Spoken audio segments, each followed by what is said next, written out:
Hello everyone. Welcome to our YouTube channel. जसं की मागच्या व्हिडिओमध्ये तुम्ही मागचा व्हिडिओ जर बघितला असेल तर त्या व्हिडिओमध्ये आपण एमपीएससी ची जी एक्झाम आहे, जी की तुमच्या बी सिव्हिल कम्प्लीट केल्यानंतर तुम्हाला देता येते, तिचा पॅटर्न काय आहे, तिच्यामध्ये कशा पद्धतीचे क्वेश्चन्स विचारले जातात, त्यानंतर त्याचा प्रिपरेशन सोर्स काय असला पाहिजे, सिलेबस काय आहे, याविषयी डिटेल डिस्कशन आपण केलेला आहे. तो व्हिडिओ तर तुम्ही बघितला नसेल तर तो व्हिडिओ आपल्या युट्यूब चॅनलवरती दिलेला आहे. तुम्ही जाऊन तो पूर्ण व्हिडिओ बघू शकता. तुमचं प्रिपरेशन किंवा तुमचं काय ऑपॉर्च्युनिटीज आहे तुम्हाला गव्हर्नमेंट जॉबमध्ये, त्या व्हिडिओमध्ये मी पूर्णपणे डिस्कस केलंय. आजचा व्हिडिओ त्याच्याच पुढचा व्हिडिओ असणार आहे. या व्हिडिओमध्ये आपण डिस्कस करणार आहोत गेट या एक्झाम बद्दल, graduate aptitude test in engineering. GATE ही जी परीक्षा आहे, ही परीक्षा तुम्ही कोणत्याही ब्रांचचे विद्यार्थी असाल, इलेक्ट्रिकल असाल, सिव्हिल असाल, मेकॅनिकल असाल, इलेक्ट्रॉनिक्स असाल, कोणतीही तुमची ब्रांच असेल, या ब्रांचच्या कोणत्याही ब्रांचच्या इंजिनिअरिंगच्या विद्यार्थ्यांना गेट ही परीक्षा देता येते. गेट या परीक्षेचे खूप सारे फायदे आहेत. ते फायदे मी आजच्या व्हिडिओमध्ये डिस्कस करणार आहे. जसं तुम्हाला जर सेंट्रल गव्हर्नमेंटचे जे पीएसयूज आहेत, या पीएसयूज मध्ये डायरेक्टली जॉब हवा असेल तर हा जॉब तुम्हाला गेट एक्झाम मधनं मिळतो. तुम्हाला पोस्ट ग्रॅज्युएशन एखाद्या सब्जेक्टमध्ये स्पेशलायझेशन करायचं असेल, एमटेक करायचं असेल, तर तुम्हाला त्यामध्ये ऍडमिशन घेण्यासाठी आयआयटीज एनआयटीज मध्ये तर तुम्हाला गेट ही परीक्षा फायदेशीर ठरते. यासोबतच तुम्हाला फॉरेन युनिव्हर्सिटीज आहेत काही, ज्या गेटमधनं ऍडमिशन्स देतात. अजूनही गेटचे बरेच असे फायदे आहेत जे मी आजच्या व्हिडिओमध्ये डिस्कस करणार आहे. मग ही गेट परीक्षा कधी देता येते?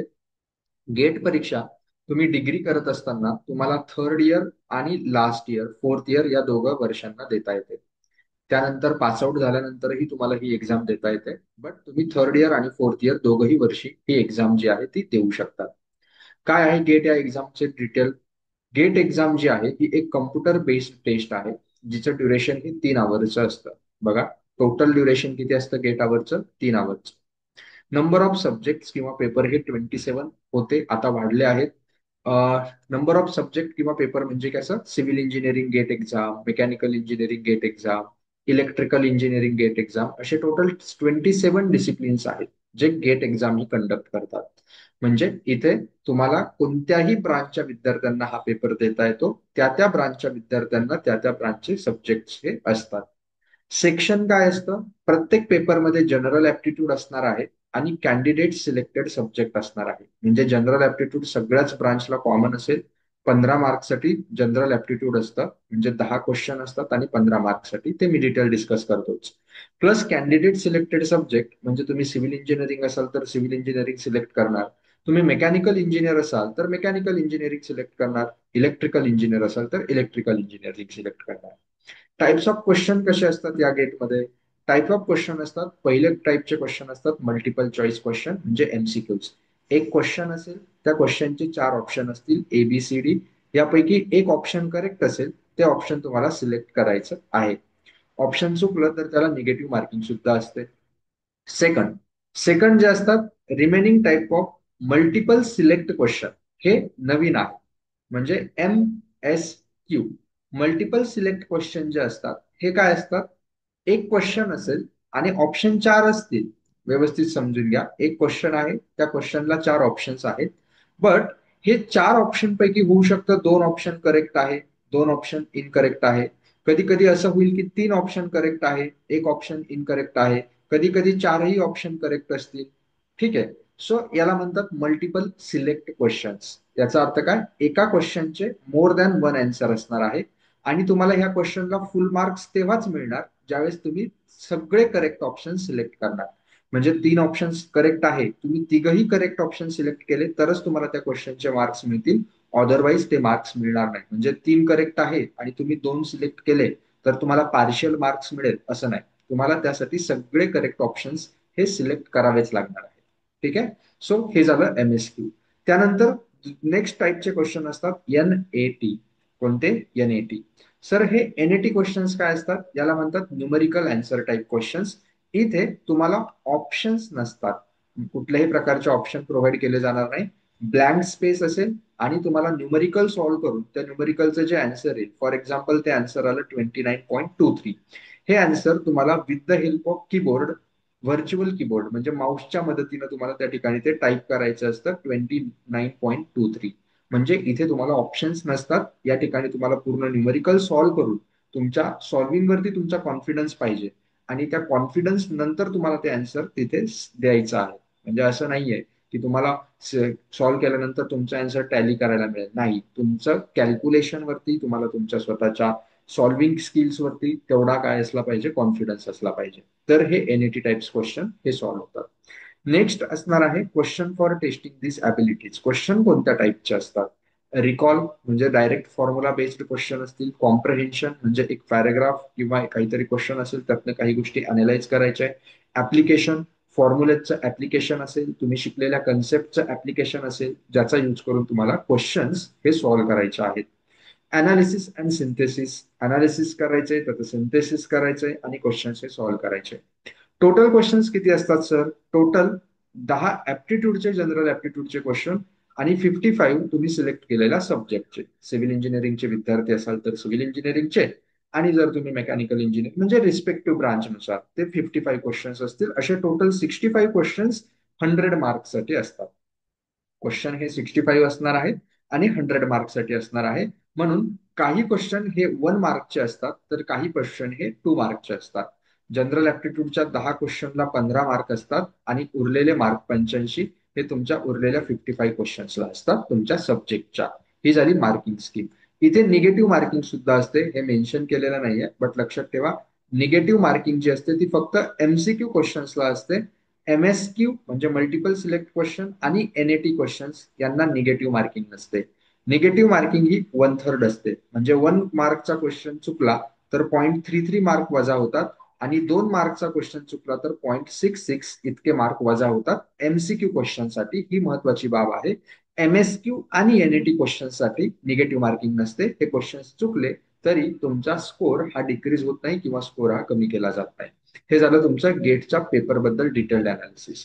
मग सर, गेट नंतर बेनिफिट्स काय काय आहेत? गेट नंतर तुमचं जर स्वप्न असेल 12वी नंतर एनआयटी आयआयटी ला जाण्याचं, ते स्वप्न जेडबलई मध्ये कमी स्कोर आल्यामुळे जर अपूर्ण राहिलेलं असेल, तर डिग्री करत असताना पुन्हा तुमच्याकडे एक चांगला चान्स असतो. तुमच्याकडे 4 वर्ष असतात. या 4 वर्षांमध्ये प्रिपरेशन जर केलं तर तुम्ही पोस्ट ग्रॅज्युएशन करण्यासाठी काय करू शकतात? एनआयटी आयआयटीज किंवा आयआयएससी बँगलोर यांसारख्या टॉप रिनोड इन्स्टिट्यूट्समध्ये ऍडमिशन घेऊ शकतात.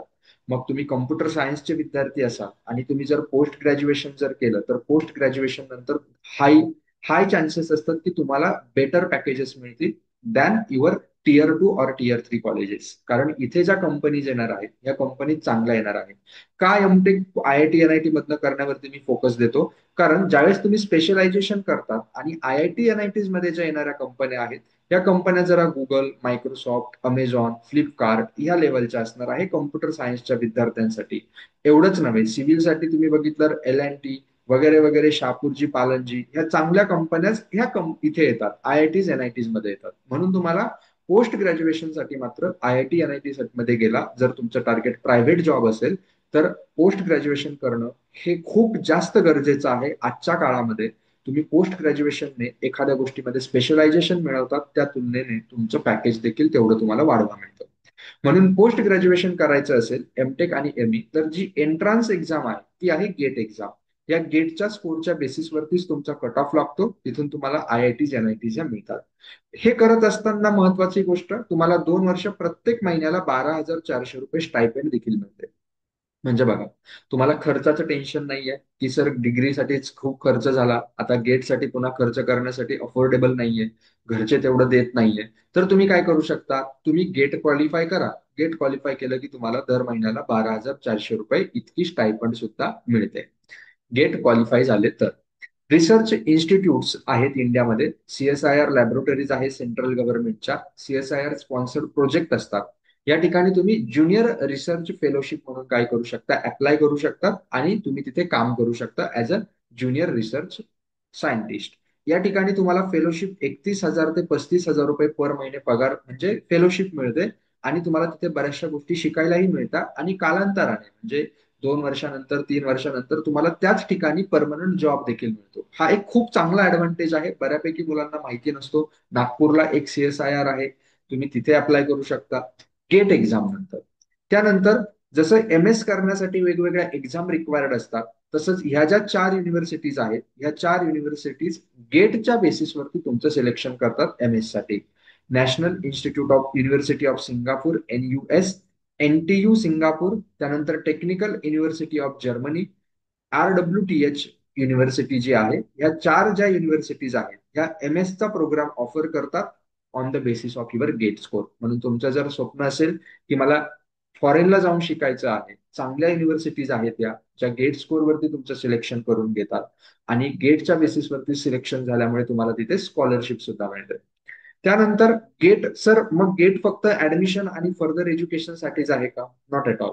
बघा, गेट मधनं तुम्ही IIT NIT मध्ये जर गेलात तर ह्या IIT NIT मध्ये तुम्हाला अट्रॅक्टिव्ह जॉब ऑफर्स प्रायव्हेटमध्ये मिळतात. हा एक ऍडव्हान्टेज आहे, त्याबद्दल मी बोललोच आहे. बट PSU सेक्टरमध्ये हे जे आहे, पब्लिक सेक्टर अंडरटेकिंग जे आहेत सेंट्रल गव्हर्नमेंटच्या किंवा काही प्रायव्हेट देखील आहेत, इथे देखील गेटच्या बेसिसवरती सिलेक्शन होतं. मग सर काय आहेत या प्रायव्हेट पब्लिक सेक्टर अंडरटेकिंग, याच्याबद्दल मी पुढच्या स्लाइडमध्ये बोलणार आहे. त्याच्या अगोदर हे बघून घेऊया की रिनोड फॉरेन कंपनीज मध्ये देखील तुम्हाला गेट मधनं काय होतं, सिलेक्शन होतं. तुम्ही PhD देखील करू शकतात गेट जर तुम्ही क्वालिफाईड असाल. आणि तुमचं जर स्वप्न प्रोफेसर होण्याचं असेल किंवा सायंटिस्ट होण्याचं असेल तर तुम्ही डिग्री नंतर डायरेक्ट 5 वर्षाची इंटिग्रेटेड PhD कोर्स येतो. म्हणजे कम्प्लीट 5 वर्षाचा हा कोर्स असतो. आणि हा कोर्स करत असताना बाळांनो तुम्हाला महिन्याला मंथली 37,000 इतकी स्टायपेंड, हा आकडा आता व्हेरी आला असेल, एकदा चेक करून घ्या तो ऑनलाईन, बट 37,000च्या आसपास मंथली स्टायपेंड मिळते तुम्हाला 5 वर्ष. गेटचं प्रिपरेशन, गेट तुम्ही क्वालिफाय असाल तर तुमची PhD पण कम्प्लीट होते. तुम्ही ऍज अ सायंटिस्ट म्हणून मग काम करू शकता किंवा IIT NIT सारख्या इन्स्टिट्यूट्समध्ये प्रोफेसर म्हणून देखील काम करू शकता. ज्याचं स्वप्न असेल प्रोफेसर बनण्याचं त्याच्यासाठी ही एक चांगली ऑपॉर्च्युनिटी आहे. ओके, मी बोलत होतो PSU सेक्टर्स बद्दल. सर किती PSU सेक्टर मग हायर करतात त्याची ही लिस्ट दिलेली आहे तुम्हाला, की गेटच्या स्कोरवरती हायर करणारे.